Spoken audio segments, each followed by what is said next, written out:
as an even divide between the ambient thermal energy and an even volume. Now, generally, the Hills vortex will generate more heat than more cold, so you have a larger volume of air coming out at some ambient temperature compared to the negative inversion, and a smaller volume of air coming out in the negative inversion. But if you manage to get the velocity gain high enough in the injection nozzle, then you'll get more cold and more heat. So it's a delicate balance, and it depends on what the max velocity of the outside vortex is for the injection point. That's the real critical factor that's hard to get right. Welcome, Dr. Farrell. We have Joseph Farrell joining us. This is amazing. Awesome. Well, joining, but I don't know. I have no idea what you guys are talking about. Neither do I, and I've about arranged negative this. entropy, reverse time, and the Hills vortex tube. This is real physics, man. It's an interesting thing, and he's just done a ton of great research into the efficiency and how this thing works.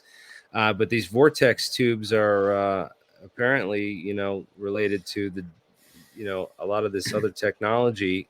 This is like mystery school stuff, apparently. And, I know you're into all that, like forbidden esoteric knowledge and stuff.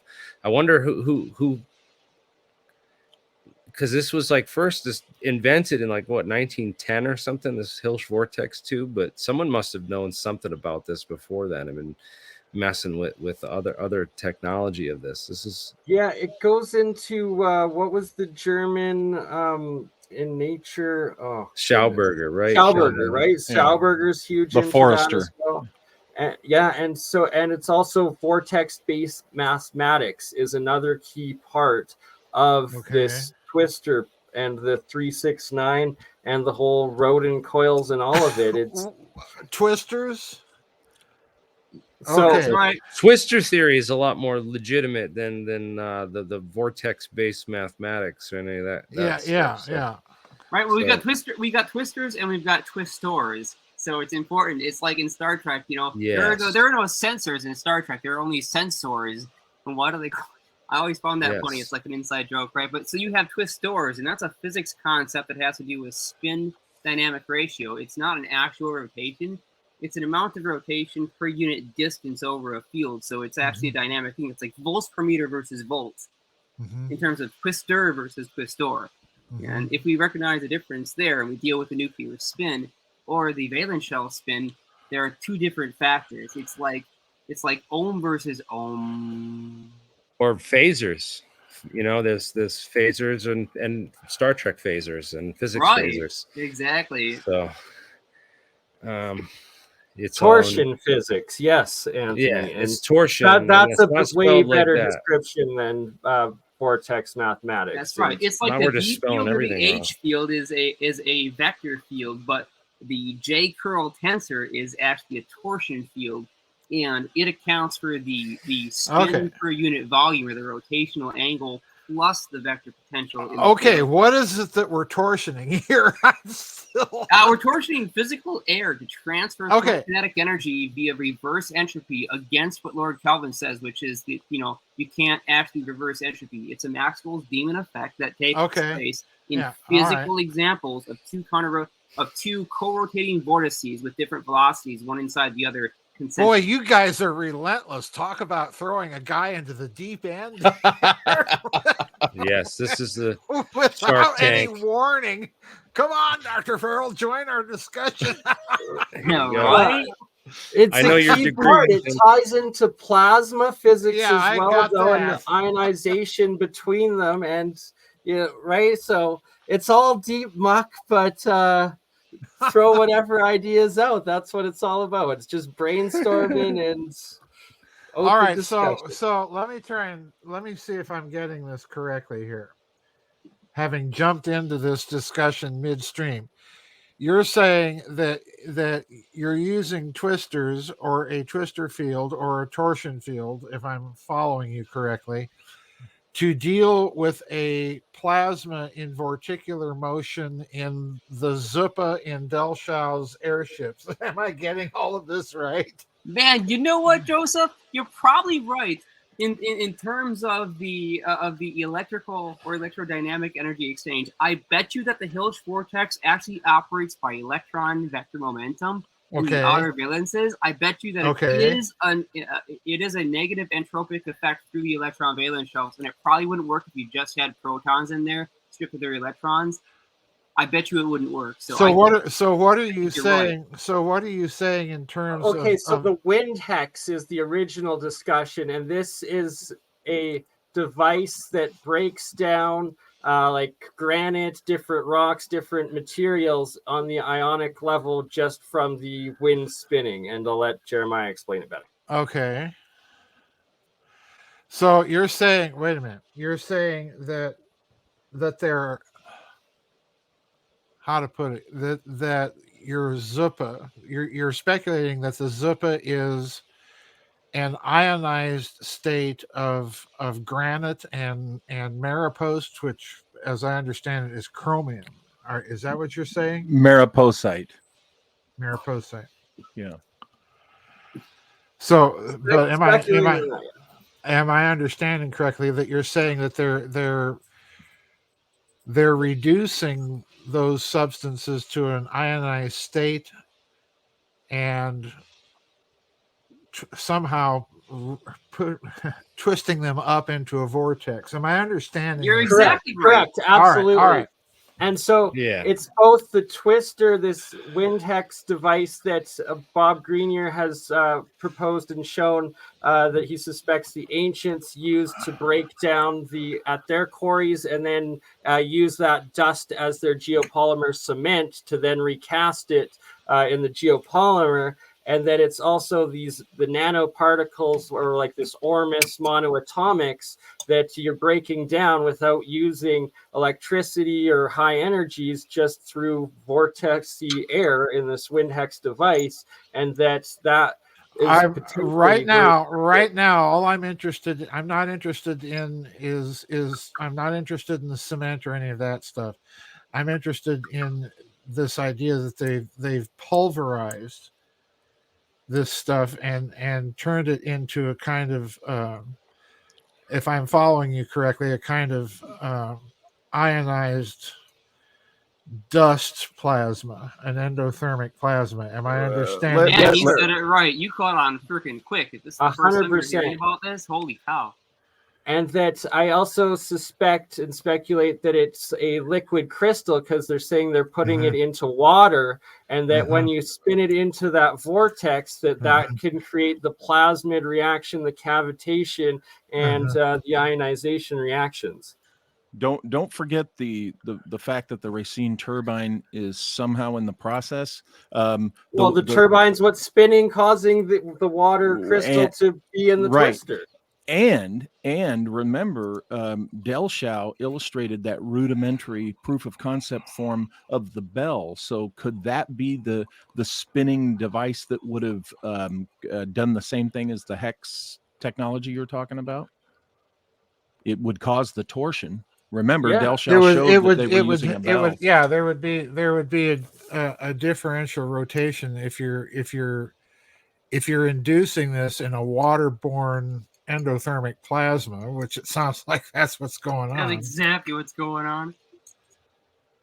Holy cow, that's very interesting. Yeah, because when you start talking about that hex thing, I immediately thought of, he said they were using the bell. He illustrates it, and he even describes it. It's just vertical instead of horizontal the way the graphics show. But I imagine that doesn't matter, right? The hex can be vertical. Well, the hex is actually in the same orientation as the bell. It's just that the Hills vortex is normally shown in the other orientation. But if we look at the wind hex side diagram, which we haven't seen yet so far in the live, it actually is in the same orientation as we normally see a twister coming out of a cloud. So it's basically a giant cone. It's just like a giant cone. Like I imagine that you took a kitchen funnel, but instead it's like 6 feet tall, and you injected air heading towards from the top edge at an angle towards the bottom, so that it would spiral down. So like in the same point would take when you drop it down a funnel. All right, and there's a cone in the center, and it comes back up from the pressure increase.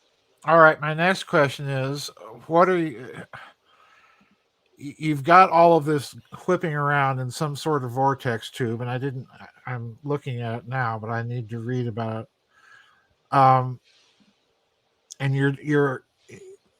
you're doing all of this in a liquid plasma, an ionized plasma that essentially is a pulverized granite and chromium. But it can be any elements. I mean, we've seen actually videos of the guy throwing like glass bottles in there, and then coming out as dust, throwing plastic bottles in there, coming out as dust, throwing rocks and other like materials, even hay in there, it coming out as dust. He threw all kinds of stuff in their feed. Comes out as all right. So my next question is, what kind of electrical potentials are you mixing into this mix? He's not mixing anything in the original. He's simply using the electrostatic differential between the inside and outside vortex based on velocity to separate the natural ionic charge of these particles. All right. Interesting. So there's no externally introduced electrical potentials at all. That is correct. So it's all, in other words, you're dealing essentially with a plasma that is relying on all of its electrical potential coming from the piezoelectrics of the materials that you're dealing with.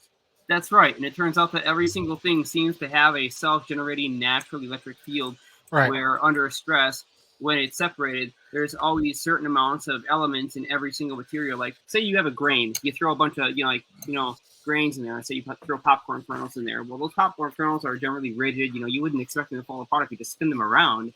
Okay. But in this case, in the hex version, the inside kernels are traveling at a different velocity as the outside kernels, and they actually hit each other so that they do smash together. And that difference in velocity, it does cause them to break apart. Well, because the popcorn kernels are made of a variety of different elements, including iron, phosphorus, magnesium, a bit of silica, potassium, all kinds of different materials that inside these natural, plant-growing popcorn kernels.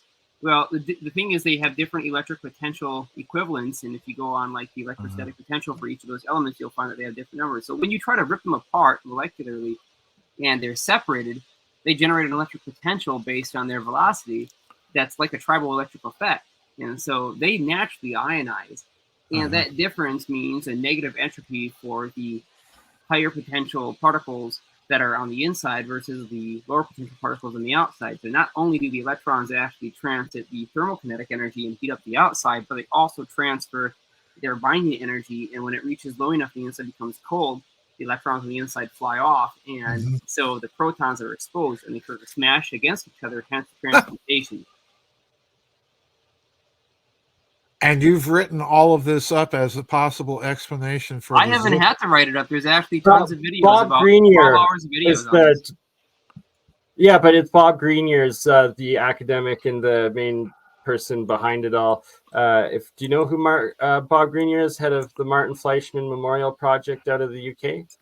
Joseph? No. Awesome individual. We'll have to connect you to. Yeah, email me all of this stuff. This is very interesting sounding stuff, and it sounds to me like you're onto something here as a possible explanation for Delshaw's soup. This is very, very well. We're going to get some of this mariposite sent to us, hopefully within the month here. If I'm going to get Olav to help you with that because Joseph, I don't know if when we were up there last weekend, Malia and I saw an abundance of this stuff in Tuolumne County. And then we discussed it with Olav, and we three came to the conclusion that I don't know if you recall me suggesting a couple of years ago that I thought it might be liquid emerald, and we thought we were onto something. But when I learned about mariposite and I saw this stuff is green, I thought, my gosh, it's found in Tuolumne County. Duh, there it is, liquefied mariposite, and on and so forth. Let me make sure that I'm understanding what you're saying one more time. Yeah. To whoever it is that's talking about the physics of this. Exotic propulsion. You're dealing with essentially an endothermic plasma state, a dust plasma state of the mariposite, but if I'm understanding you correctly, that plasma state is being induced inside of water. Correct. So essentially, because that's what the description is that Walter said, is that it was. That's what Delshau said that Peter Menace used. Yeah, and, I understand. Yes, I understand. That so my background is like working electrolysis, right, experimenting in alchemy, monoatomics, and all of that, and it's seeing that, combining it, researching the ancients, high technology of this geopolymer, and breaking material down into these nanomaterials, the nanotechnology, and that once you get into this ormus, what they call the ormus or the monoatomics, but the single atom dust of these particles, then you're able to do the chemical reactions, and that ancient alchemy and the suppressed part of alchemy is the cold fusion chemistry, electrochemistry aspects of it that happen in and out of water with the okay. Let me stop you again. All over the map. All over the map. Let me back you up. So are you arguing, or are you implying or suspecting? Just suspecting right here. Yeah. Let me ask the question before you answer it, so that you make sure that you're understanding what I'm asking. Are you implying that it's your suspicion that this endothermic waterborne plasma state of this mariposite is also in a monatomic state? In other words, we're dealing with a waterborne ionized monatomic plasma of mariposite. Is that what you're saying? Yes, sir. Actually, that is what I suspect with it, and that it's a key part of just like how nature chemical. Let me answer his question too on the technical side. I have never thought about the question that you just asked, which is, could these element interactions be monoatomic? Well, what I suggested earlier is that the electrons are stripped off due to the difference in velocity in the negative entropic state, because the electrons are what carry the thermokinetic energy for the Brownian motion and ultimately are responsible for the transfer of heat from one atom, one atomic atom of any given element, versus, instead of they being in a molecular state where you have two or more atoms, you have singular atom. And so if it loses the electrons, it's basically going to be in a singular atom state, because what is responsible for covalent bonds between atoms to form molecules? Well, it is the electron valences. So if you strip the electrons off, you lose the covalent bond, and things tend to fall apart in differences in velocity or different reference frames into the monoatomic state. So, to your question, because he brought it up, which is a genius question, a really great question, it would be likely that all of these elements would go from diatomic, triatomic, quadratomic, or whatever number of atoms are bound to a number of water molecules, when both the water molecules leave and the electrons in the valence shells are exhausted and transferred to the outer vortex, that they would likely go monoatomic, because the binding energy for covalent bonds would be broken. And so I think that what you brought up is actually a very likely outcome. And it shows that also, sorry, just to add into that, is it's either monoatomic or plasmid clusters. Plasmid would be a monoatomic state with ionization. Monoatomic state with ionization is a plasmid formation. It is an ionized gas, a plasma technically. So he would be right. He'd be absolutely right. And that it's also the water, when it's a key part of it having to be this monoatomic dust part, is that it would instant dissolve into water to have an exponentially better reaction and possibility of it. And nuclear soup, essentially cold fusion soup, is what I see happening. You're going to lose your water. You're going to lose your water from the inside column. Will you have heat transfer from one column to the other, from the inside vortex to the outside vortex? You're also going to lose your water from the inside vortex to the outside vortex. The water has a tendency to be more stable than other molecules, so it will hold on to its electrons longer. Hence, it will continuously be heavier, and it will be the most prevalent thing to be flung off first before you actually get molecular dissociation. The first thing that happens is you lose your water, because it's less likely to be molecularly dissociated between your H2 and your O compared to other molecules. And that another key part that I see in this reaction is that you're going to have electrodes in an anode cathode reaction going on within that water and within creating the vortex twister spinning of it, and that there's the cavitation happening at the heart of this reaction, and that you're also combining this fourth state of water where it creates the separation of the negative ionized water and the positive within it. And yeah, it's super complex here. So we're throwing a whole bunch of ideas all together, but yeah, just trying to figure it out. And water is very interesting. It doesn't have a single stable mode. It fluctuates between all these different modes, and actually, the bonds will change continuously, billions of times a second, I guess. Yeah, I was going to say you're going to have some very interesting phase state effects on all of this. Very interesting phase state. Oh, I can't wait to play around with this stuff, man. You're gonna have to. This is good stuff, Walter. I'm glad that you're continuing the investigation, and because sometimes it's something stupid like this, where it doesn't make any sense to half the people you tell, but you tell someone like me and Jeremiah, and all of a sudden we're off running. Well, that's why I couldn't wait I was really excited to tell you guys about this, because we were excited last weekend when us three figured it out, and we realized, hey, wait a minute, that's got to be the mystery element to the green soup. Yeah, it makes sense to me, Walter, especially given the fact that it's in that area of the state where they were active. Specifically in that county and in abundance there. So Peter Menace would have had an endless supply virtually. Right. There's this geopolitics exclusion zone, right? And the big mystery is, how does water actually absorb the infrared spectrum or the ultraviolet spectrum in specific wavelengths in order to form a water crystal in a liquid state at room temperature? How could it possibly store the energy? Well, it doesn't gain electrons. It's clearly not an ionized reaction that causes it to form into this hexagonal, beautiful three-dimensional lattice. So how can it actually form in this way? What is it absorbing? Well, it turns out that you have two different formations of a double hydrogen. You have orthohydrogen, which is when you have your spins reversed from the two hydrogens, and you have your conventional H2, which is spin aligned. And so spin aligned contains far less energy than spin reversed, and orthohydrogen has different wavelength absorption bands. You sort of have these three different scales of energy absorption between the three states.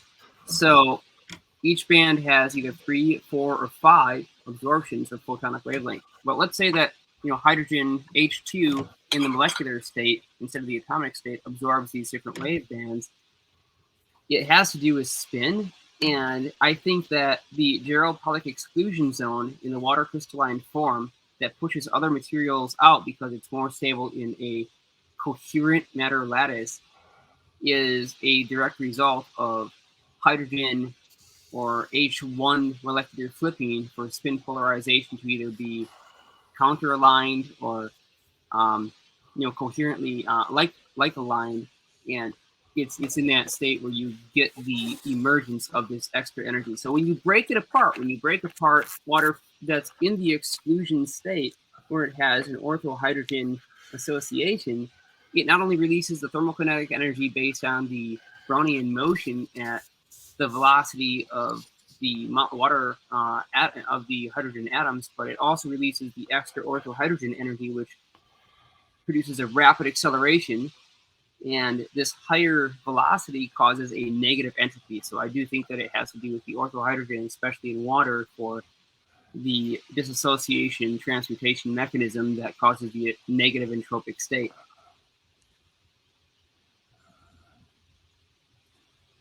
And just a very small amount of electricity will create that fourth state of water and the separation of charges and the different fields within it.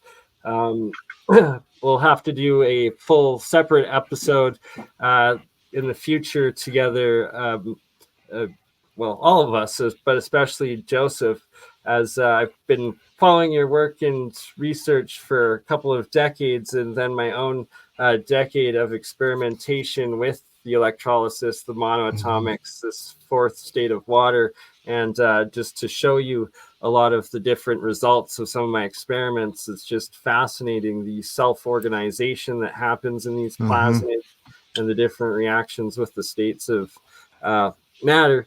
And how I learned or got a lot of my discoveries was reading the translations of Sir Isaac Newton's recently released alchemy writing, and then noticing and reproducing these different alchemical states within my own metal reactions and experiments in the electrolysis and the monoatomics. I wanted to mention too, you may want to pull up Fail Forward Research channel, because Wayne Ojna of his Canadian research effort in Fail Forward Research. Now, he has discovered that different temperatures of water will produce a significant weight gain or loss. And on his channel, he has several videos of experiments where he shows water and the hydrocarbons in wax significantly losing or gaining weight based on its ambient thermal temperature. And these values of weight gain and weight loss are way above the buoyancy equivalents in terms of thermal expansion. So we've tested this in isolated environments with covers, without covers, doesn't make a difference. Now, if you look up the chart too, so here's his channel, we're looking at it. He's got, water experiments that actually show weight gain and weight loss, and charts over time showing a classic, a characteristic curve of the associated temperature gain or loss. There's one other thing I want to point out that Wayne found out, and if you look at just even the Wikipedia for water density versus temperature and its associated weight, you're going to find that water at a higher temperature, from room temperature up to basically just below boiling, it will lose so much weight that even though technically the volume does not change in anywhere near the same association as the weight loss, water loses weight. So how could it possibly do this? This is a classically known thing too. Wayne found out it's actually on the listed charts that water loses weight by a much larger value than simply its buoyancy expansion. This is not like the ideal gas law or Renew's principle in terms of buoyancy for expanded gas. The water does not expand by an appropriate amount to lose this amount of weight. And it's right there in our scientific literature. It's just that it's not been noticed. So we can pull this up. Take a look at water density versus temperature. And you're going to actually find the curve of that chart. You see that the weight loss is far higher. Well, I got to get going, guys. This was an excellent discussion. I got plenty of homework and stuff to do. I'll share that link to Wayne's channel there, Fail Forward Research, so people can go check that out. And I'm going to pop off here, guys. So thank you all for an excellent discussion. And hopefully the FBI doesn't raid any of our labs soon. They came and paid us a visit yesterday. I'm a Mark anyway, down in New Jersey, and I guess. What did they ask him? Did he say? Yeah, sorry, I'll end it there. Quickly, Jeremy, I'll end it on your channel here, but before we end it, let's talk about the Mark Sokol thing. And if you are down for it, Walter and Joseph, we'll go to 2 hours for like another 45, if that's okay. 45. Okay, sure. Yeah. Cool. So I'm gonna shut up and let Jeremy talk. And for those that don't know, Mark Sokol of Falcon Space, our partner in New Jersey, there got not necessarily rated, but temporarily just bump off. Remove myself for this part. So thanks. Go ahead.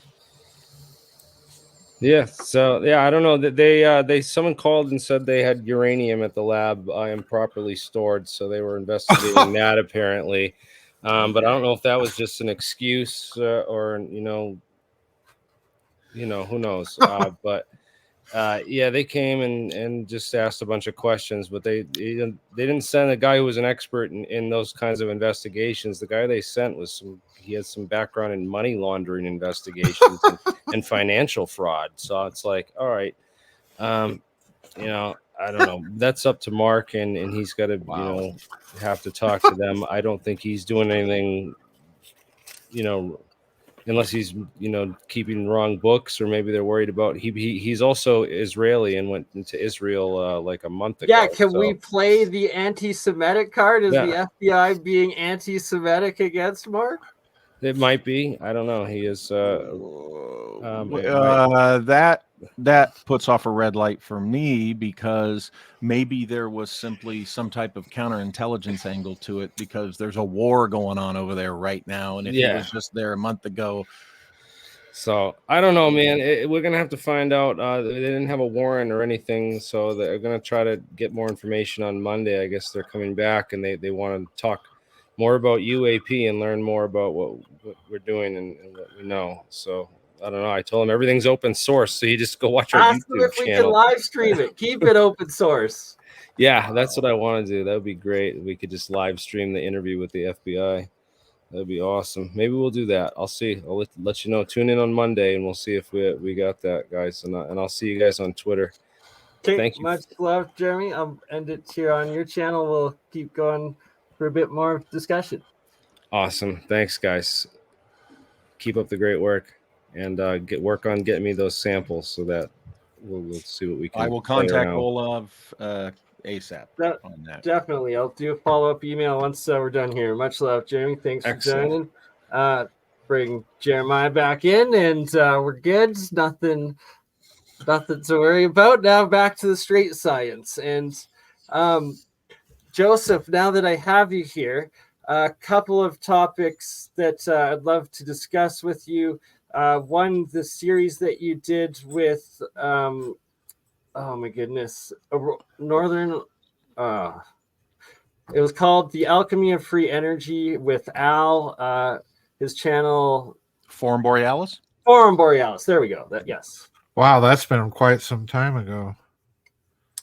But yeah, just your work and research into the plasma, the free energy, the high technology, and then tying it into my own discoveries of this ancient alchemy, and that I suspect and believe that the alchemical symbolic language is like a high science language that kind of ties physics, chemistry, and nuclear fusion into its the symbols and the characters that are within it, specifically the periodic table of elements in the alchemical symbols. Okay. Is that a question? Is that a question or a comment? Not really. More of a comment and my own works and what I'd love to discuss with you in the future on a whole other episode. But now that we have you here right now, and that you guys were at just did the NIMSA convention, and all of the books, research you've done, written on these breakaway civilizations and lost ancient history, potential space wars and whatnot. I'd love to get both you and Walter's what your sense or belief or suspect of what our galactic situation is. And yes, I will plug in the description links, Walter's newest book. This is Joseph. This is one of his breakaway covert wars and breakaway civilizations. I happen to have it right here since you mentioned it. Right, like just it's key reading. It's essential stuff. Yeah. Anyway, I'm not understanding what your question. My questions, I guess, are who do you suspect was behind these, like, the in control of world history of like being the space war stuff? Was it like the Nephilim? Was it humans? Was it aliens? Well, I don't think I don't think in terms of a particular group or entity being in control. Ultimately, I think that's God. And for me, God is Father, Son, Holy Spirit. It's not God in general. But But once you say that, I also think that if you look at human history all the way back, this cosmic war has never really stopped. So in other words, we're in a kind of a mafia war. And you've got the good guys over here, but the bad guys, if you want to look at them that way, the bad guys are all sorts of different factions, and they're not only fighting the good guys, they're fighting each other. So it's always a confusing picture. You know, think of mafia dons around their table kissing each other's rings and smoking cigars and having their brandy, while out on the streets their guys are killing each other. You know, that's exactly what I think is going on. I don't look for any particular group to be in control at any particular period. On a narrower issue, I think that you have to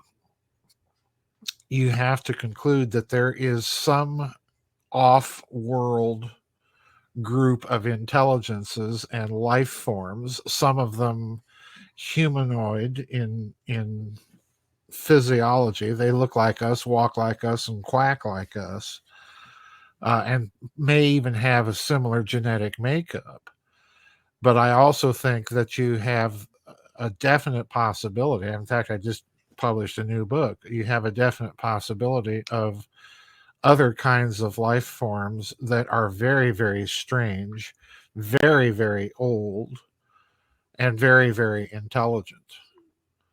And, you know, call them angels, call them demons, whatever you want to call them. I think they're in the mix as well. You know, basically, the book I just published is all about the hypothesis of plasma life. And if plasmas are, as some scientists have suggested and speculated, alive, then some of them, you know, the Great Sloan Wall, this is a plasma structure that is septillions of miles long. And it therefore is extremely old. Now, if you hypothesize that thing is alive and also add into the mix or conscious at least, right? Yeah, intelligent, then yeah, you've got a very powerful entity out there that, you know, throws a huge monkey wrench into every consideration of wars of gods and men. So, you know, I don't look at any one thing or faction or group. I think it's a rather chaotic situation. Just look at this planet. If we can mess things up this badly, this planet, we ain't nothing compared to all of that. Right, but is it even like solely just us that are doing it? Well, physically us, but like influencing our decisions possibly, like when you're saying these angels, demons are like I'm a both-ander. I think we make our own decisions, and I think that we are being influenced to make certain decisions. I mean, that's obvious. Look at the news. You know, the news and the media are constantly trying to manipulate us, and the way that they manipulate us is they inject false narratives, they obfuscate data, and the reason they're doing that is that when you obfuscate data, you're interfering with people's decision-making processes. So you are to put it in physics terms, you're introducing a great degree of incoherence or noise to the signal, and therefore you can't have a group observer effect that's coherent.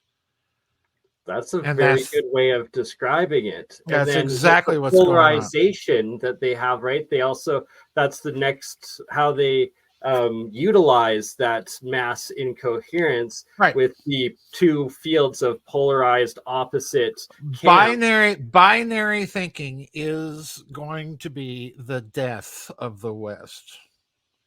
Now, I'm from the right. Pardon me? You got that right. You know, this was in Star Wars too. And what does Obi-Wan tell Anakin, right? Thinking in black and white is the way of the dark side. Yeah, it's this endless casting of every distinction as an opposition.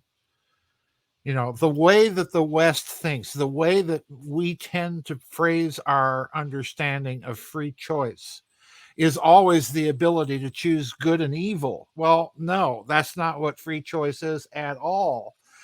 If I decide to go to the grocery store or fix my car, that is not a moral dialectic. That's simply a choice. Right, exactly. So, you can't guarantee that you're going to go to the grocery store in the middle of winter, 3 months after the coldest months, and pick yourself up, a melon, because those things are in a certain season, right? You're not going to get them there. So if you say, I have to find this thing at the grocery store, it's a guarantee that I need to find this. Otherwise, I'll be unhappy and my attitude will be terrible. Well, you can't guarantee that. You can't know, because these things are dynamic. So if we accept the ebb and flow of nature and the way that things tend to work, we will be in alignment with the way that things naturally flow. So what does Victor Schomburger say? He says, comprehend and copy nature, his motto for living. If we do this, then we will be in alignment with the natural ebb and flow. But if we decide to try and fight against nature in the way that Western society loves to do, thinking that we are somehow separate or above the natural flow of the universe. Yeah, it's I've spent my entire life trying to get people to think this is all theological. All of it is theological, like it or not. And it goes back to why, and I'm adamant on this, and people will never understand me until they understand this. I became Eastern Orthodox for a reason, in fact, several reasons. And namely, if you start thinking in binary terms about matters of God and faith and piety, like free choice being a choice between good and evil, and therefore, if you can't choose good and evil, then you can't have free choice in heaven, can you? No, you can't, because if God is something and it has to be exactly that, then we've restricted ourselves. But God is like, or God does, then we have the choice, because God does based on the circumstance, not God is a certain way and it's black and white. So we've got to recognize the difference. Well, my point here is that you cannot deal with physics, economics, law, history, or science, especially in the Western context, being theologically illiterate. You can't do it. It won't work. We've been trying in this country in this failed Masonic experiment, and it's going wrong, because you cannot deal with these questions from theological illiteracy. You can't. It's true. But what I mean by that is you're not going to be able to solve the physics. You're not going to be able to solve the cosmological problems without going back and relearning the roots of this civilization. And guess what, folks? They're not Vedic. They are not Confucian. They are not Buddhist. And in fact, they're not even really Jewish. If you want to get right down to it, they're Egyptian, ultimately. And if you go even further back, they're Sumerian. There you go. Exactly. The oldest that we have is Sumerian, but it's very likely that before the last epoch, when Sumerian was the most recent historical lineage that we have documented on physical artifacts, it was very likely that before Sumerian culture, we actually had earlier documentation that may have gone back as far as 25,000 years or more. And so Sumerian was only 12,000 to 13,000 years ago when we had most of these. Oh, we say 6 to 8 with right? Sumerian. Well, look. If you take seriously the writings of the Egyptians and the Sumerians themselves on what they say about astrology.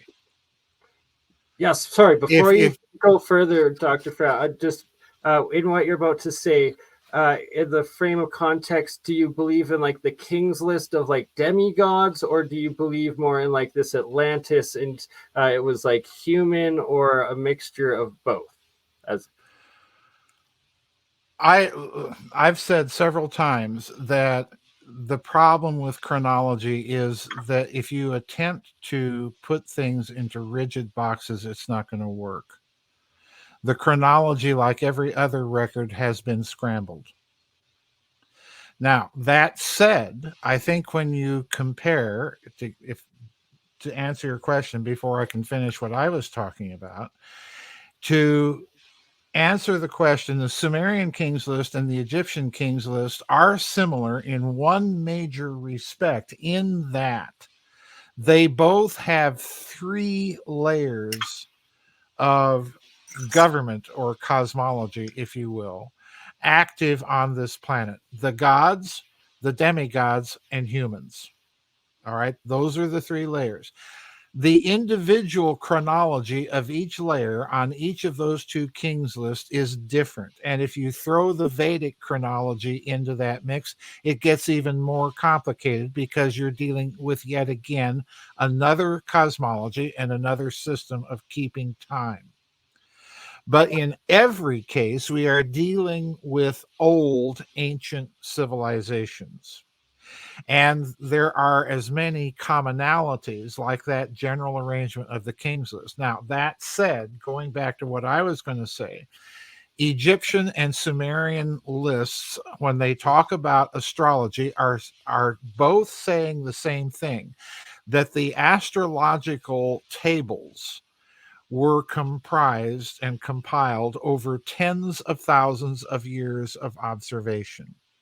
So in other words, what they're suggesting is that astrological prediction of human behavior is, number one, statistical, because it's based on something observation-based taken over tens of thousands of years.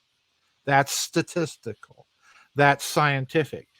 That's the reason that astrology, when you go back in time, is not the little sun sign prediction booklets in the grocery store aisle. It's what they would call, a modern astrologist would call, a mundane horoscope. It's a prediction for a country or a king and all of the people subject to him. It's a statistical aggregation. It is not a prediction of individual behavior. At that time, they did not have a mathematical conception of statistics. In other words, that form of mathematics has to come later. But the records are telling you that at some point in prehistory, they had precisely the same view. So astrological prediction was a kind of human social quantum mechanics. I can't predict an individual electron's behavior. In fact, if I attempt to observe it, I'm already creating the conditions under which I'm going to observe it. But I can predict aggregate particle behavior. That's a statistical thing.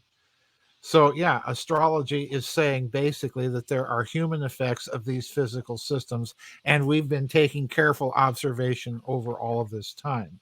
That too is a cosmological thing. And when you get to the classical and early Christian patristic period, what happens? Well, you're dealing with church fathers in a culture that has lost the idea and even the mathematical language of statistics. So everything becomes a binary choice. It's a good choice or an evil choice. There's no understanding of the multiplicity of goods that you can choose from, or for that matter, the multiplicity of evils that you can choose from. It's either or. So you've lost that subtlety in your mathematical modeling of the system. That's, again, this is ultimately always going to be about theology, always. But in saying that, you cannot dispense with the scientific analogies that those people are employing at any given time, because they're going to be employing them. With what you're saying, and like my own interpretation and thoughts for a long time, is like the Western society is like black and white, like just right. Like the Western society is Augustinian. It is based on the theology of Augustine of Hippo. And from Pope to Presbyterian,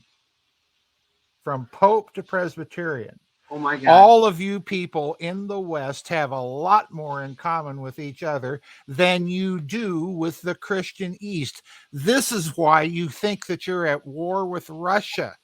Russia has done absolutely nothing. Russia has only tried to prevent World War from breaking out over and over and over again. What people don't understand is like we're literally killing ethnic Russians on the border of Russia has tried to protect its own Eastern Christian civilization. So exactly. It was instrumental. No, hey, you guys ain't gonna believe this. Hush. Don't parade ignorance. Russia was hugely involved in the onset of World War I. But the reason it has been involved in these conflicts is that it is acting in its traditional role as the protector of Eastern Catholic Christianity. That's how it sees itself. And even during the Soviet era, under the most strident Stalinist conditions, this is how Russia acted. You are not going to understand Russia until you understand this. And you're not going to understand this mess in the West until you understand that it's theological in nature. And you are therefore not going to understand the Russian physicists and why they are able to think the way they do. It's because when they go into a church and they look up, they don't see rectilinear lines. They see a dome set on top of a square structure. That should tell you something about their cosmology. And it is, incidentally, a very hyperdimensional thing that they're telling you. Very hyperdimensional. Dome. I'm not done. You asked me to preach, and I'm going to preach. Please preach as much as you can on cathedrals. If you go into an Orthodox church and you look up under the dome, who do you see? You see Christos Pantocrator, Christ the Lord of the universe, Christ Almighty. In other words, this is not God in general. If you go into the dome of the American Capitol building, what do you see? Well, you see a blasphemy, and it's a painting of George Washington in his Masonic costume, and the painting is called the Apotheosis of George Washington. It's not Christ transfigured. It's a secular construct that you're worshiping as God. Burn a little incense to Caesar. If you want to know why this country is messed up, that's why. It's turned its back on Christ and it's turned its back on God. And I'm sick of it, quite frankly. Now I'm done preaching.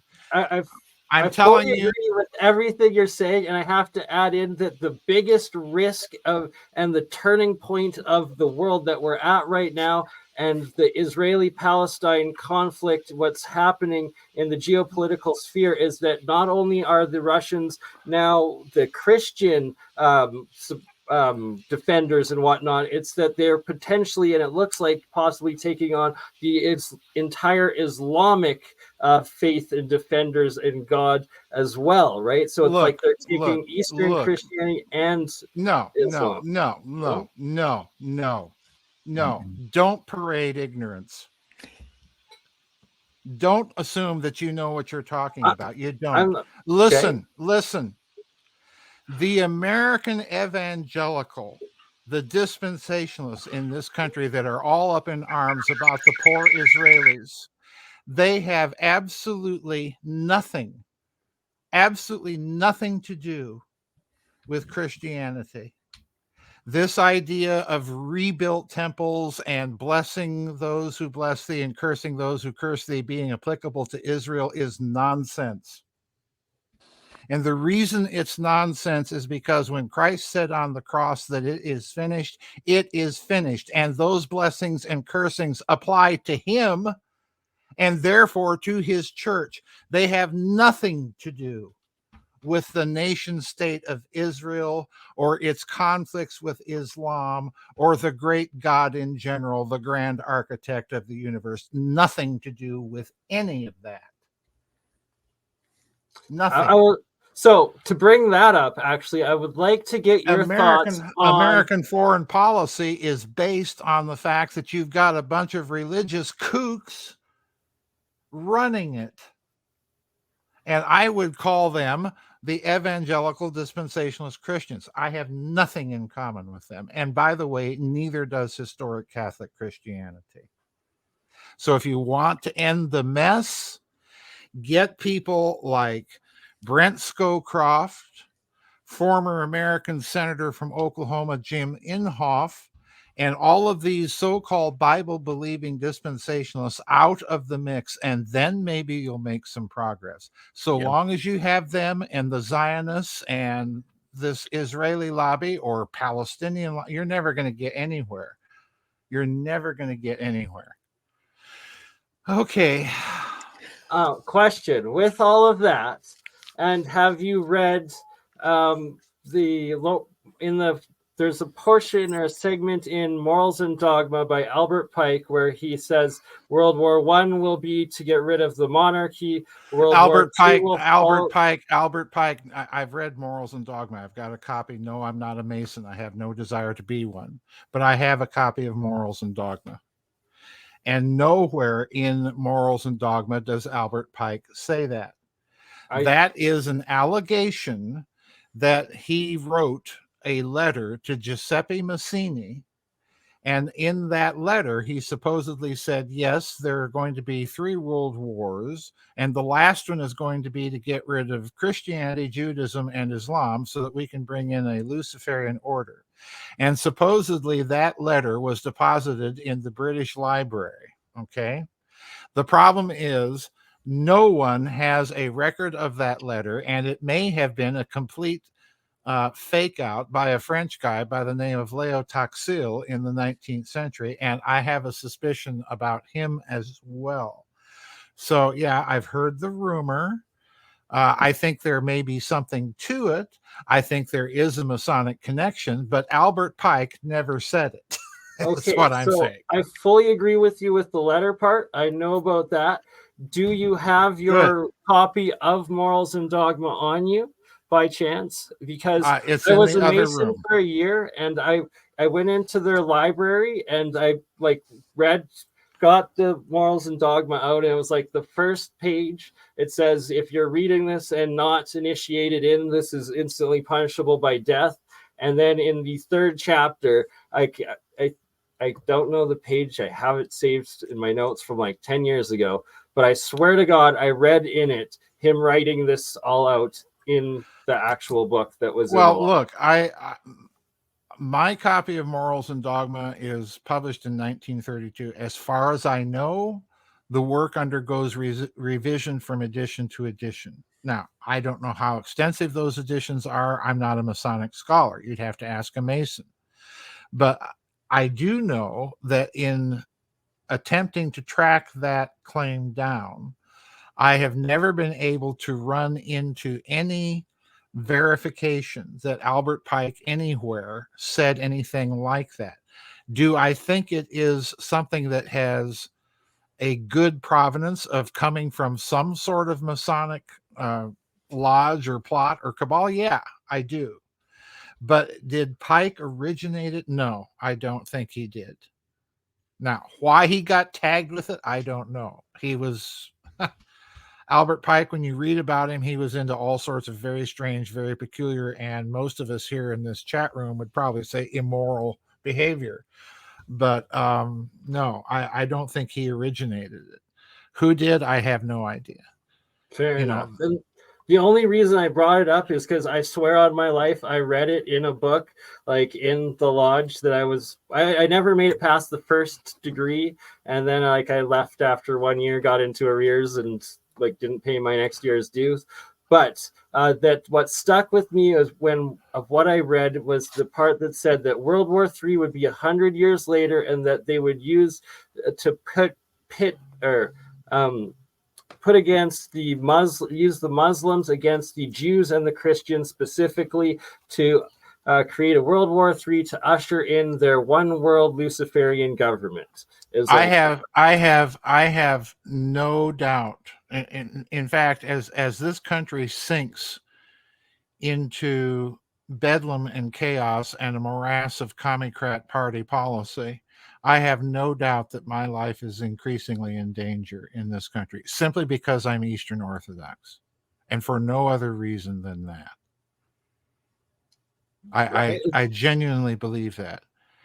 But I don't think that danger is coming necessarily from the people running this country. I think it is coming equally from people who have their, pardon the expression, their Bibles so far up their butt that they, well, pardon me, Walter, but they've got their dispensational spectacles on, and anything that doesn't fall within that evangelical fundamentalist purview is ipso facto not Christian. Well, I've got bad news for them. Yeah, you're right. They're the ones that are in whopping deep, big heresy. Not me. Right. Not me. Absolutely, right? The false idling, the false direction that they use in all of it by design, and that they make. That's why. Well, the same reason I'm not an evangelical dispensationalist is the same reason I'm not a Roman Catholic. I don't believe in any pope, be there many as in Protestantism or one as in Romanism. I believe in the authority of tradition. I believe in the authority of the course of performance in the interpretation of any text, law or gospel or what have you. And by course of performance, I mean exactly the legal conception. If you have an ambiguity in a text and a dispute arises between two parties that are party to that text, what do? What would a lawyer do? Well, the lawyer would look at the historical performance of both parties in the interpretation of the text. And that means the further back you go and can prove a particular interpretation or mentality in approaching that text, the better off you are. Bad news, folks. Those early Christians were ritualistic, hierarchical, and sacramental. That's the bad news. They were not revivalists.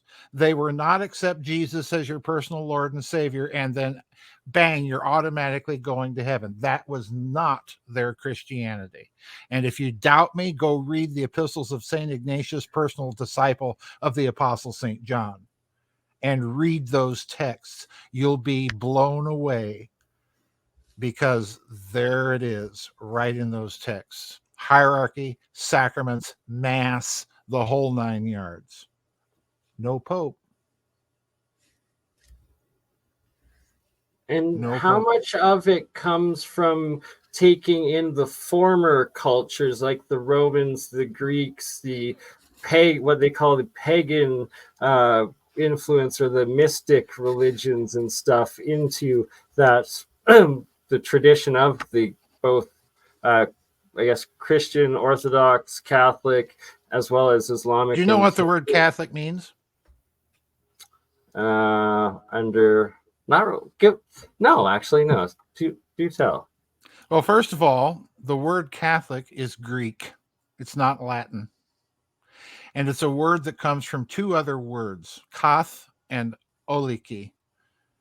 Kath means according to, and holy, the holy part of it, comes from the Greek word meaning whole. So the word Catholic means according to the whole. It does not, therefore, mean according to everybody. It's not a majority vote. Its closest translation in modern terms would be according to the whole gospel. In other words, it literally means full gospel. And the word is meant, it was coined by these early Christians to mean that the faith is one integrated whole, that error in one component of doctrine will be error in all the others. And it also means that the faith is for everybody in all conditions of mankind and throughout all times. It is therefore a once delivered faith without alteration, addition, amendment, or suppression. So in other words, the papacy is an amendment. It's an addition. It is no longer Catholic. Any form of Protestantism coming from that papacy is an addition, an amendment, a suppression. This is why I'm Orthodox. And by the way, those early councils, most of those early councils were in what language? Greek. Maybe? Greek, yep. And by the way, since we're talking a bunch of horsepucky and nonsense about Constantine at the Council of Nicaea getting rid of books of the Bible, does anybody know what happens when a bunch of bishops get together, besides a lot of fighting?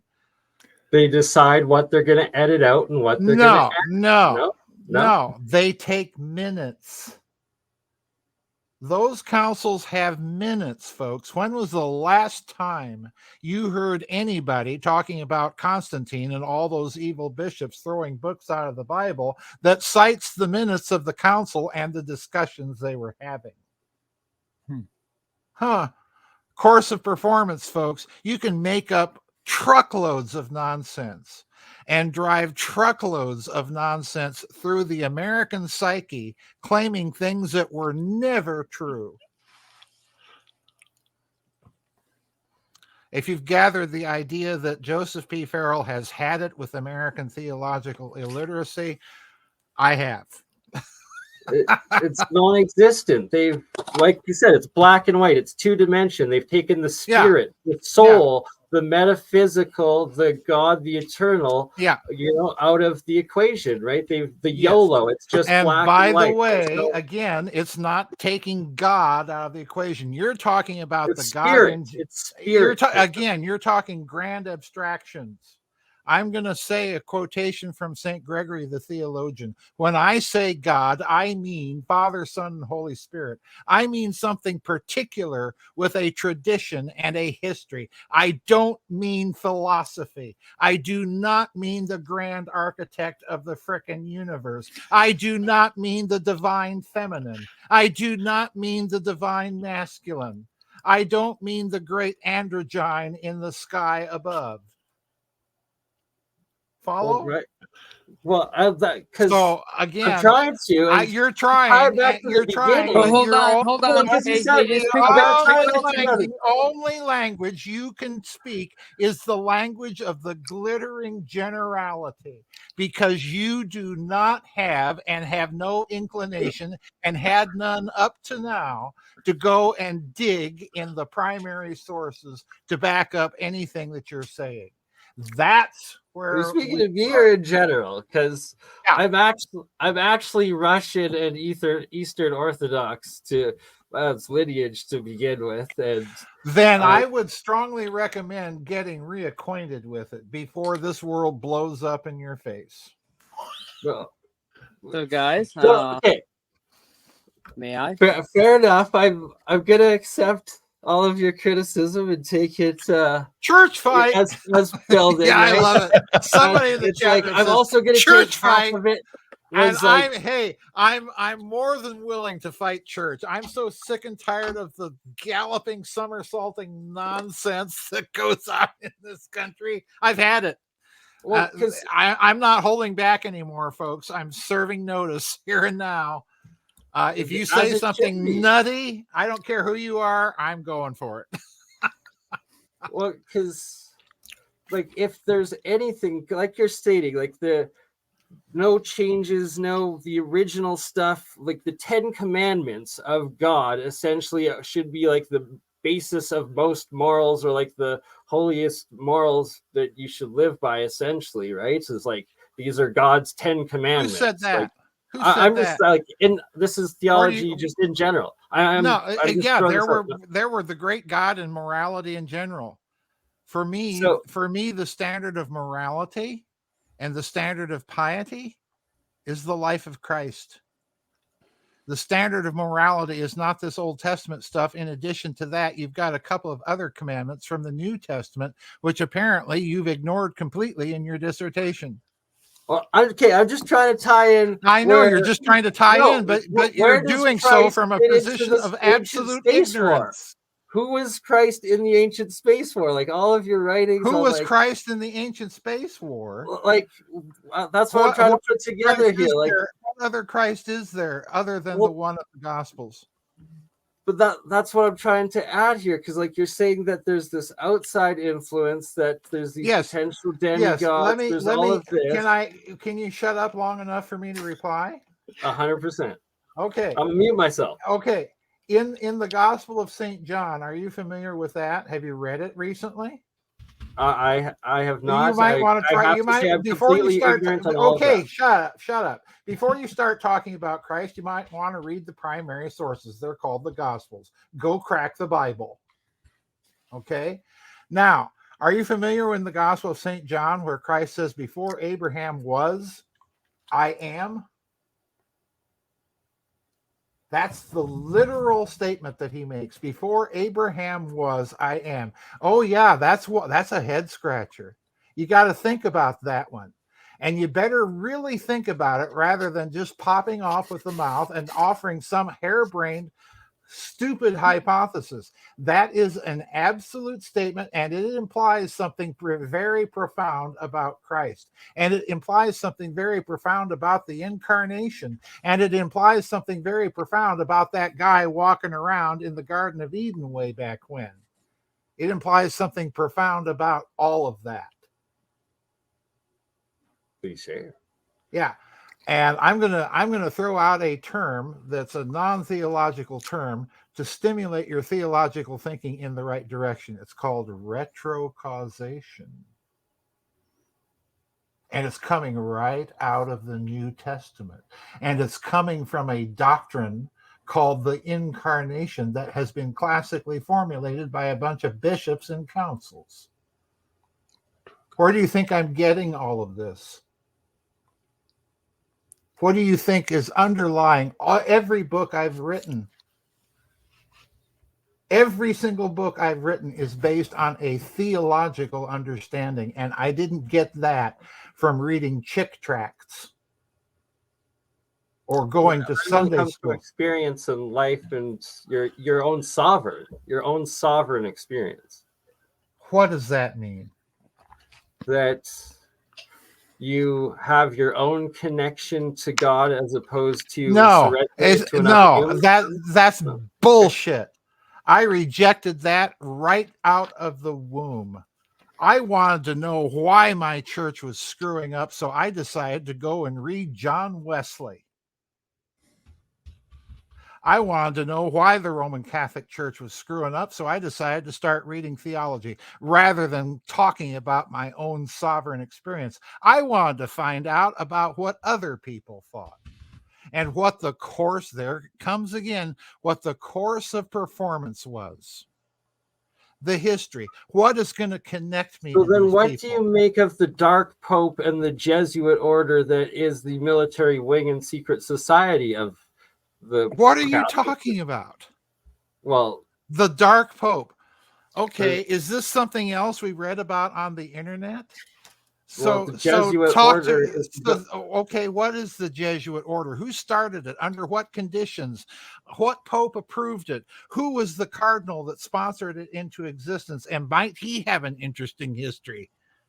I don't by know the that way, history. the cardinal. By the way, if you'd shut up and quit giving out all of this ignorance, the guy's name was Gasparo Cardinal Contarini.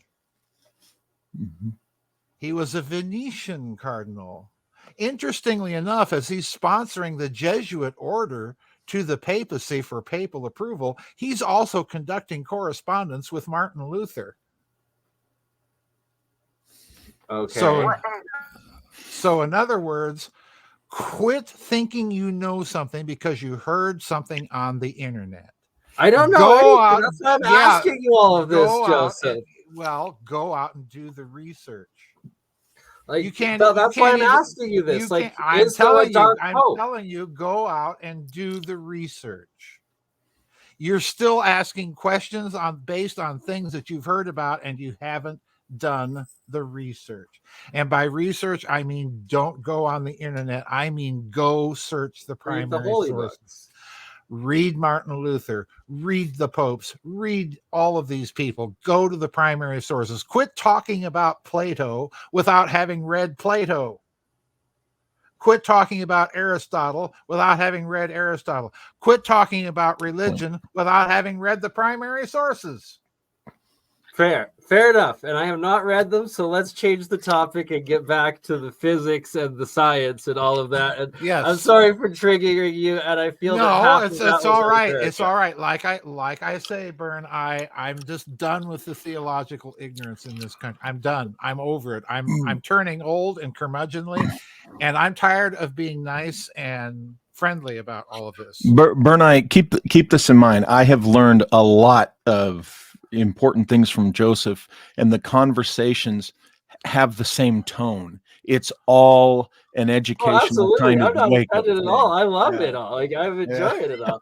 And like the basic, when it comes down to, I need to read the Bible. I need to read the text. Okay, BurnEye, I'm going to suggest to you, because you have a mind. Unfortunately, it's just polluted with a lot of crap. But you have a mind. You have a good mind. You have a first-class mind.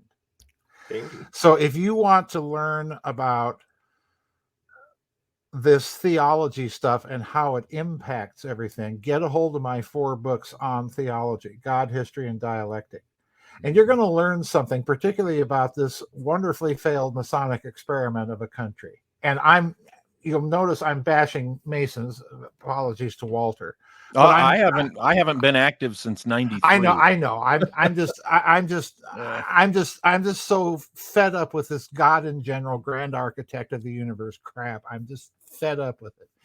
But if you want to know something interesting, the structure of our government, the checks and balances of our government are coming directly from the formulation of the doctrine of the Trinity in the Western Church. There's another formulation of that doctrine in the Eastern Church. And incidentally, it's the original and correct one. The Western doctrine is right out of the pages of Augustine.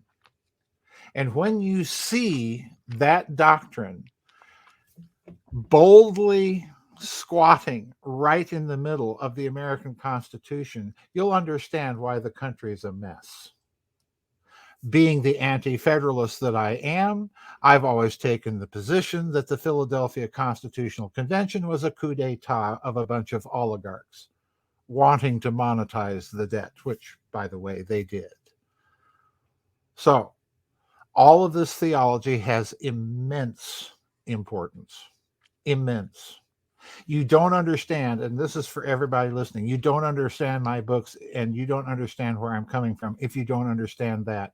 And that applies to all the books, the physics books, the finance books, the secret space program books, all of it. All of it. I have myself muted because I don't need to talk, and please give us more, sir. I'm done. Okay. I'm sorry, Walter. I turned this into a rant, and I apologize to everybody listening, and I apologize to Walter. I don't mean to rant. Rants are the best streams. Your pure spirit and truth coming out, right? It's your pure truth. And I will make a promise. I gotta order your book, read it, and then I will contact you for an episode on further stuff. So I'm not ignorant. There's 4 books. I know, but I got to do one at a time, right? One book, just to let you know what you're getting yourself in for. One book is a book of footnotes. Right? That's building it up. Like, that's what I'm saying. I got to just work through the footnotes first. Somebody in the chat room says, I picked the wrong night to go out for Mexican food. Yeah, I was a mood killer for Mexican food. I don't know if you guys can see it. I saw that. I had to laugh. Somebody says this was the wrong night for Mexican food. It's a spicy. It's a spicy.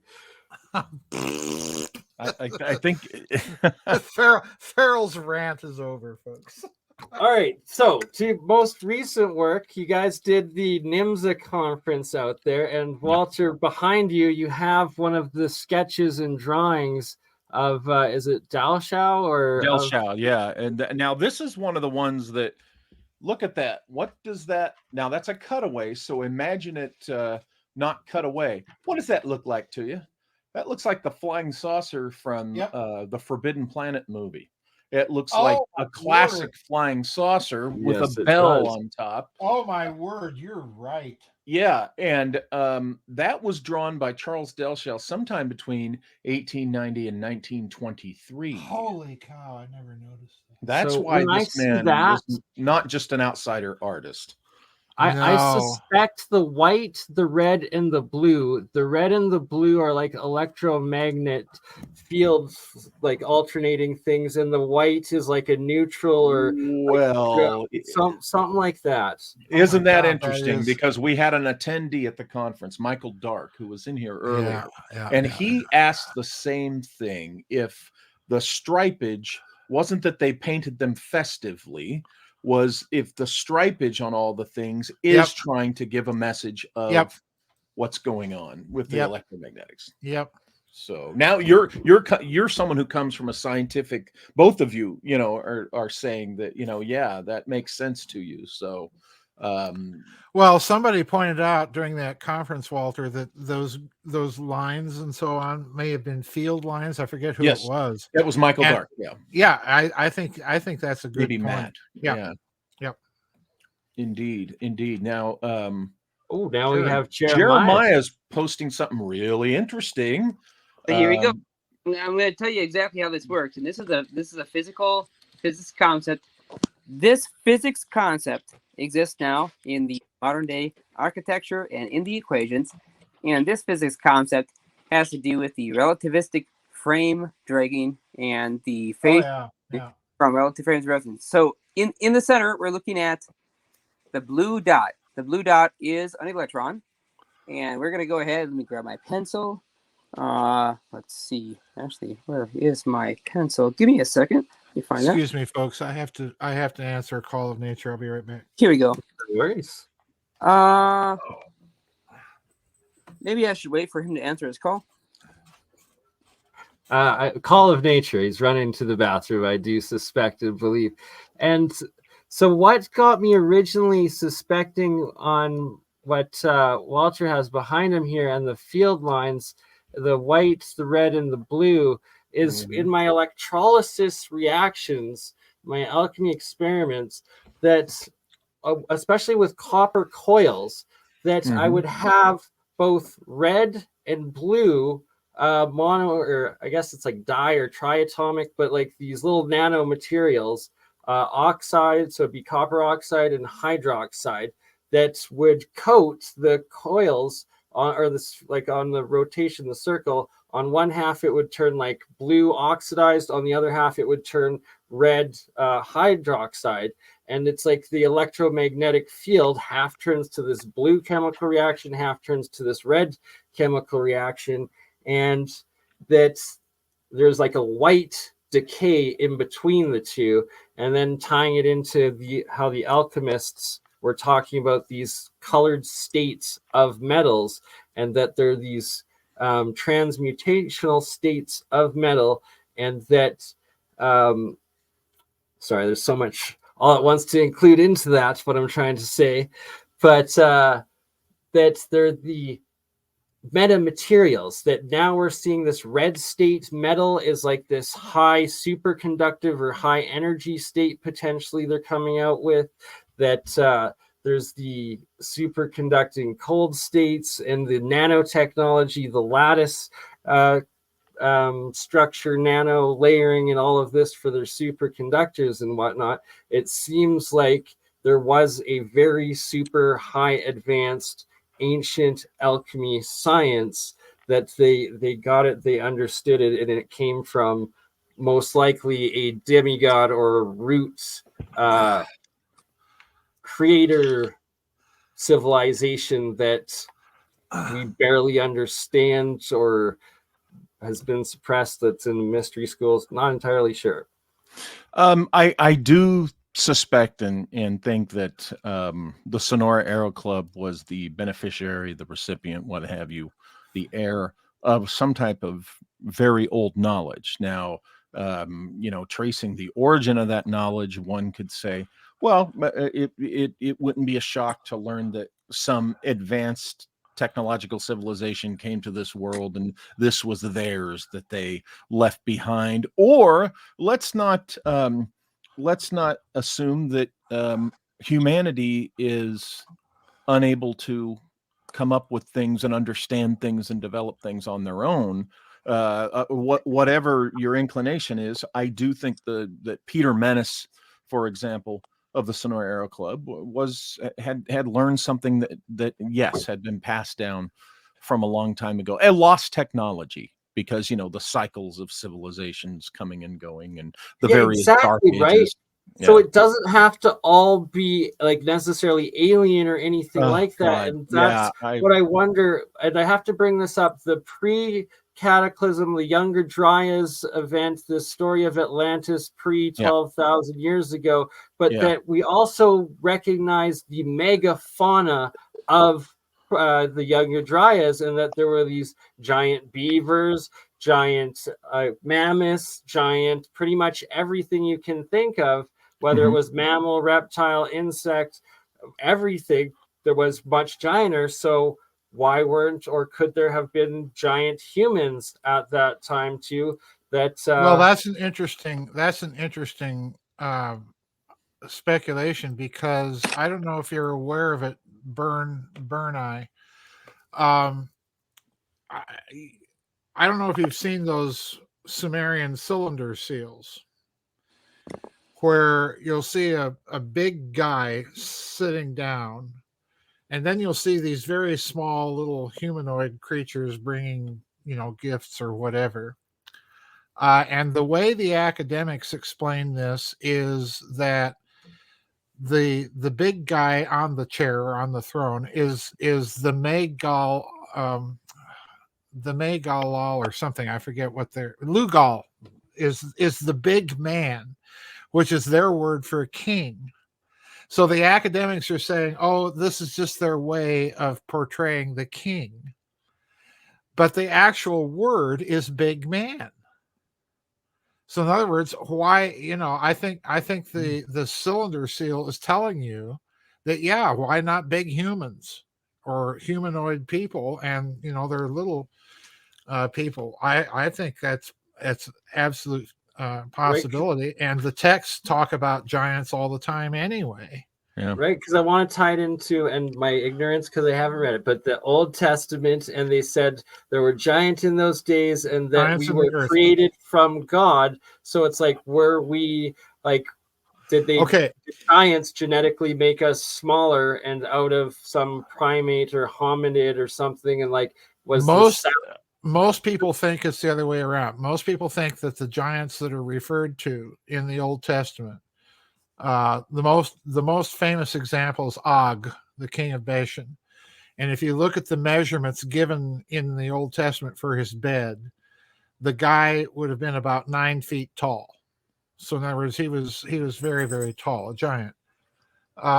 Most people think that the giants are the result of that, the Nephilim, the sons of God, coming down and genetically engineering mankind, and that the giants were the result. I tend to that view, but I'm not entirely sold on it.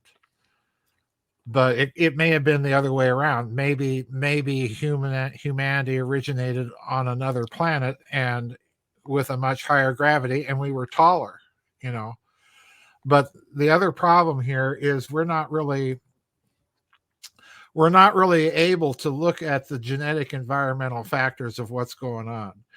We today, you and I, Walter, Exotic Propulsion, we're all on average much taller than maybe our grandparents or great grandparents. Yeah. I think it's by about 6 or 7 inches by now. We're on average much taller. So, who knows? A lot of that's our food supply, but it's got a lot of other things. When you look at clothes from a couple centuries ago too, it's you go. I mean, even 100 and something years ago, you go, wow, did these shrink? Or were they tiny? I think Jeremiah still he held off on explaining what he was showing while you were gone, Joseph. Oh, I'm sorry. He would like to go quickly back. Before we get to Jeremiah's part, I'm just going to end off with what fascinates me and I wonder about is the Devonian, the Neanderthal, and the elongated skull, whatever they are, and the genetics of it. And that if you look at the Devonian tooth or whatever, it literally looks 2 to 3 times the size of a nowadays human tooth, and Neanderthal looks about double the size. And it's like, could they have used could the Neanderthal, or what they label as Neanderthal genetics, actually be the genetics of the elongated skulls or something like that, and that they're mixing them in along somebody, I don't remember who it was, but somebody actually did, and I think it may have been somebody connected with Lloyd Pye at one point. But somebody, BurnEye, did a genetic DNA analysis of some of those elongated skulls in Peru. Now, I don't know what the results of them were. I believe it was Brian Forrester that's that's familiar. Yeah. I don't remember what the results were. And I had heard, but I don't know if it was ever confirmed that supposedly they were literally 50% identical to human and then 50% genetic that's completely unknown to like the Earth genome sequence. That it was either that of the elongated skull or that was from what Lloyd Pye had dubbed his Star Child skull. I forget if it was. I don't recall anything ever connecting whatever results were to Neanderthals. So I don't know what the results were, but so what I'm speculating is, could they have called or labeled Neanderthals to the elongated skull, and that would be fascinating. And we have to try to source some sort of reliable genetic sequencing of an actual elongated skull sample to get the truth out of it, to make sure it's not, because the main thing I hear from so many people that deal with them is every lab, no place will accept testing a sample of their genetic material for some reason. Like, they just refuse to touch it. I can believe that. Yeah. Right. So it's like, is it because to claim like that, we took over Neanderthals and that we have a little portion of it in us, as like explaining a way that they were the Nephilim or some demigod or some mix of genetics coming into us? I personally, if you're asking me what I think they are doing it because they're trying to suppress any open speculation on whatever the results might be. And they certainly don't want anybody speculating along lines of Atlantis or Nephilim or Anunnaki or any of that stuff. Because I'm just speculating questions. You're putting ideas out. What is your general feeling of like the genetic sequence of humans? Like, was it evolution? Was there a spot where we had something come in, like the Rh negative blood? Was our genetics tampered with? I'm not an evolutionist. I'll be right up front. I'm not an evolutionist. I think that theory is so much hogwash. The problem with evolutionary theory is the standard Darwinian model of microevolution totaling up to speciation, an absolute change of one species into another. There has never been any way to prove this, and they finally gave up on the missing link and started talking about spontaneous emergence. Well, that's just a fancy evolution way of saying special creation, although they don't want to go there, because they're a bunch of materialists and can't think straight. I don't have any problem with the idea that life forms on this earth may have been affected by biological material coming from outer space. Case in point, the octopus. I mean, this is a mightily strange creature. And they're smart, how do you explain those dang things? The evolutionary taxonomy is so convoluted, and I have yet to read any evolutionary explanation of the origin of and what evolutionary purpose all the different human races play. What's the purpose in them? Yeah. Why do we need all these different species, races in humanity? Diversity through adaptation. Well, diversity through adaptation, but here's the problem. Then we should have people that can see in the dark or jump like mile, right? We have the Olympic athletes, and we have the unusual characteristics of individuals that have these natural abilities. So we actually do have both those emergent effects. I'm saying then we should have humans with wings and actual mermaids or something if evolution actually worked that way. Well, right? we do have humans with superhuman abilities. We do have that. That's a thing that exists right now. Well, anyway. Example, we have people that can say, for example, they can run much, much faster. They have better muscle mass associated with certain parts of the body in terms of adaptation, optimization, and performance with specific tasks.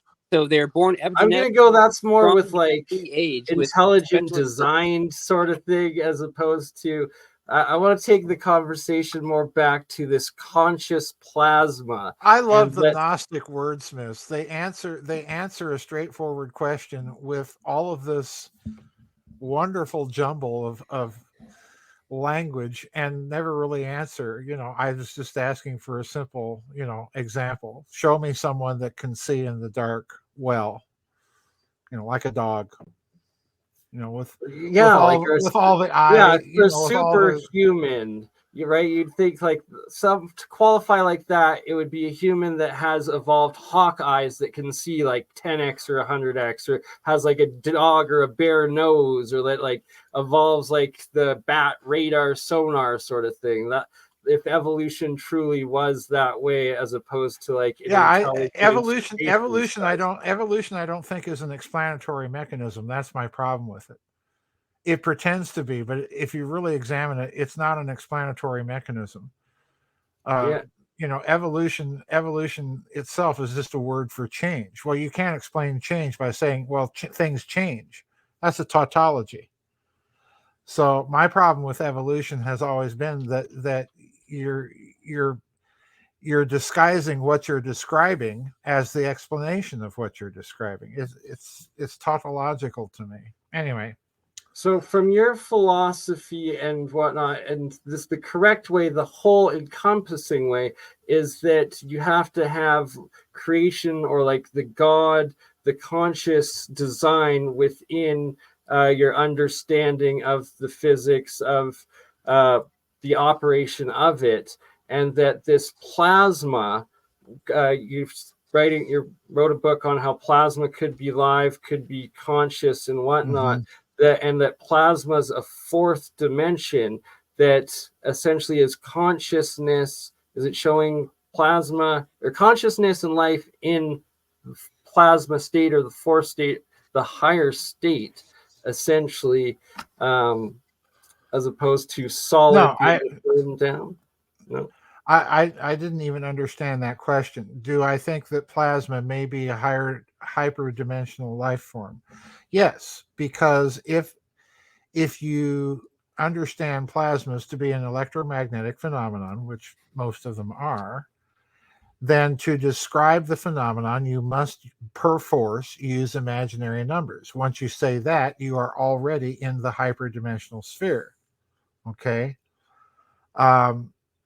I think you could go much further than that, but that's the bottom line. I think, yes, if you grant the hypothesis, and it's only a hypothesis, that some of them might be alive and then some of them out of that might be conscious, yeah. Are they hyperdimensional? Yeah.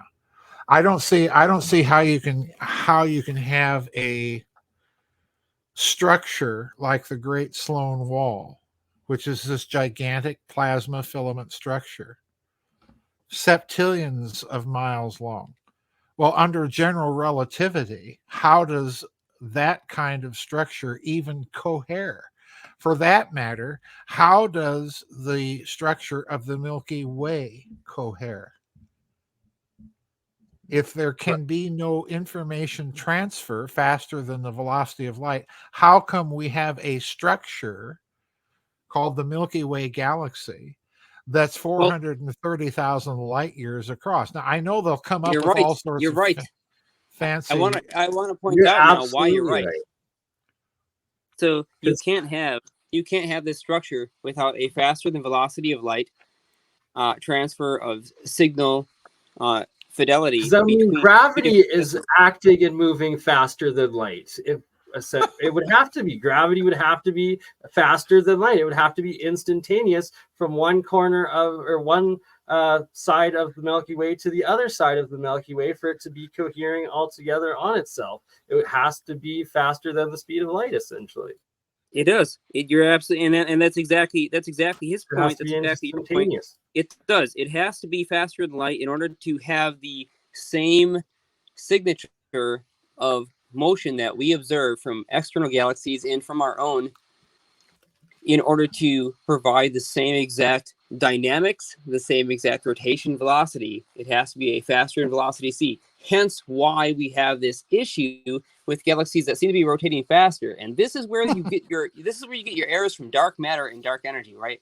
Because we see the galaxies are rotating faster based on their diameter, and what we predict they should have gravitationally from the amount of matter that we can observe. There has to be a faster than c signal, a superluminal communication, in order for the field forces to communicate and produce this exact geometry at the rotational velocity that it has. Must be. It's a requirement of the universe. So he's right. And what I want to point out is... All right, let Joseph speak. We don't have this explanation. But in the new paradigm of what we're looking at with a variable epsilon and mu, we have an explanation, and I can answer... Let him speak. Time out. I got to go pretty quick, guys, and I understood somebody 2.5 hours in. And I think Walter is about ready to choke me, but no, it's BurnEye. It's BurnEye's show. I'm a guest. Oh, it's our show. It's all even worse.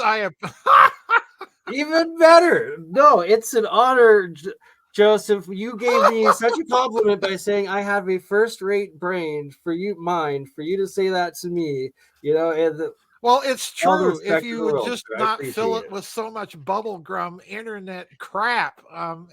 He says the same thing to me, BurnEye. I say that. Listen, you think I'm being bad to you? You should have seen me as a professor. Not at all. No, I love it. I don't know. Listen. I don't know if you ever have seen the old television series, The Paper Chase.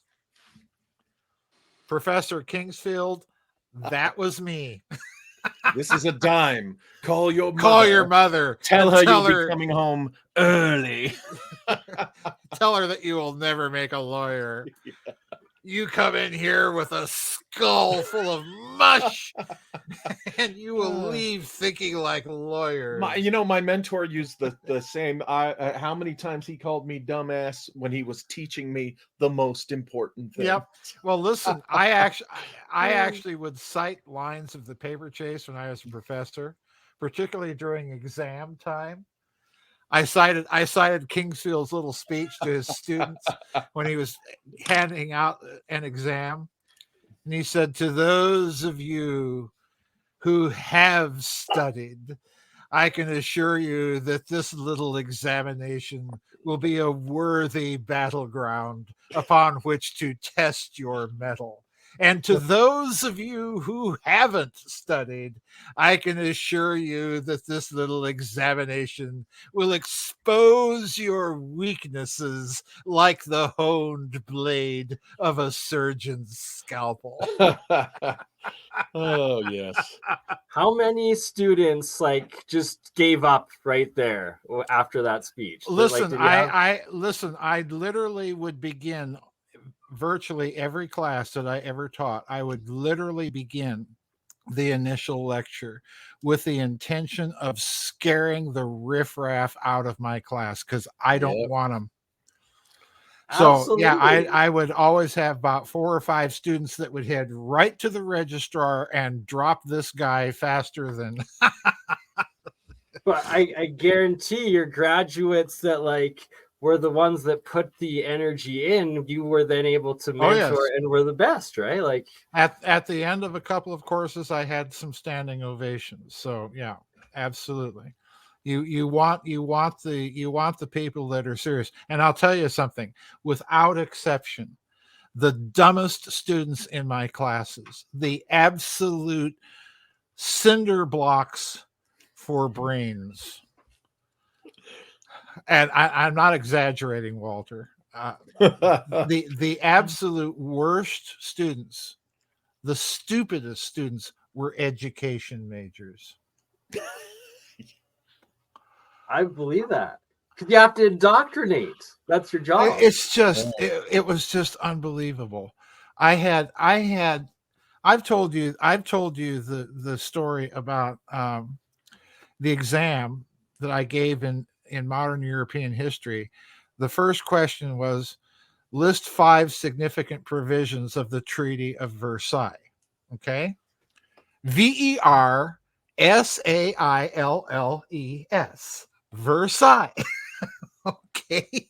Mm-hmm. I get an answer back from a student where Versailles is spelled VERSIGH.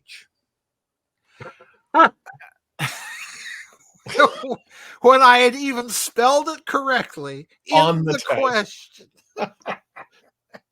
Like, so, you know, we're talking some real noobs, folks. Yeah, Versailles. It hurts the head to try to fathom how ignorant and stupid and just uncommon common sense is these days. Yeah. It's mind-boggling. It really is. It's just, oh my word. Yes, and I was also told that Ulysses S. Grant actually commanded the army of Northern Virginia.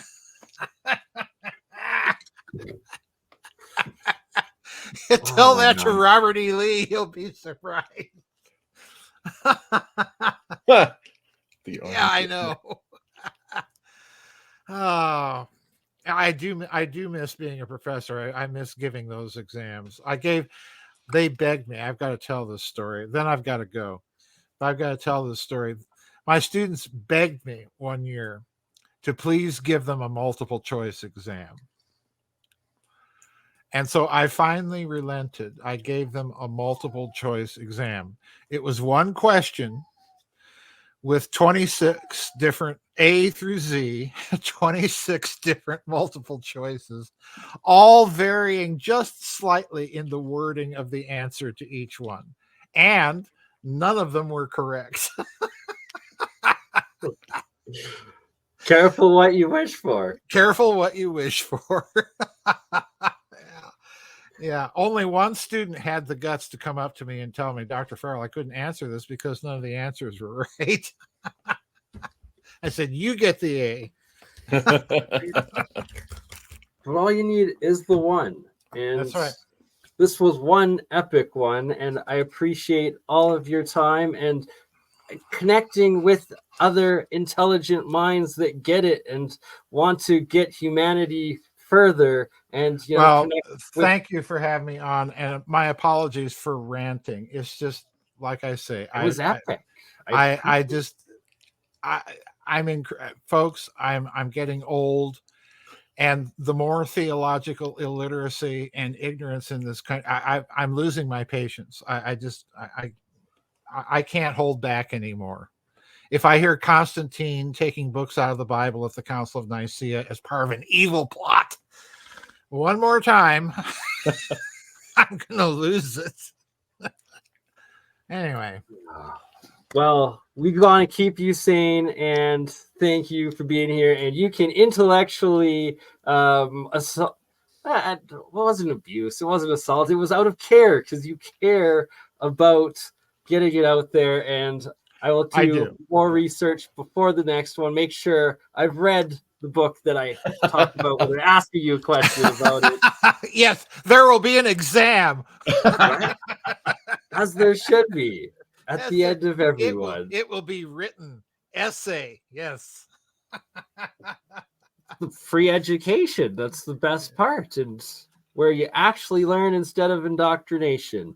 And here is a Walter Bosley channel. Make sure everybody go subscribe to Adventure Man 6399 and also Giza Death Star, Dr. Joseph P. Farrell. Pardon me. All right, I'll see you, folks. Thanks for joining. Go. Yeah, thank you for having me. I got to take my dog outside. Thanks, folks. Bye-bye. Talk to you later, Joseph. Yeah, bye-bye. Appreciate the sharing of ideas, and thank you, Walter. And we will see everyone on the next one. It's a shame. You know, he's gonna... It's just BurnEye! BurnEye just like last week, huh?